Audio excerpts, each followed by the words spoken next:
Добрый день, дорогие друзья! Сегодня мы поговорим о лечении кашля. Очень хорошо его лечить отваром корня солодки. Измельченный корень солодки залить стаканом воды и на водяной бане варить 15 минут.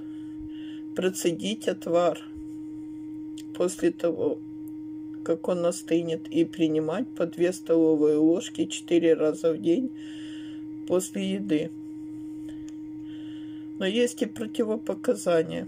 Отвар корня нельзя принимать без консультации с врачом при гипертонии, сердечной недостаточности, диабете и ожирении. Всего вам самого доброго и крепкого здоровья!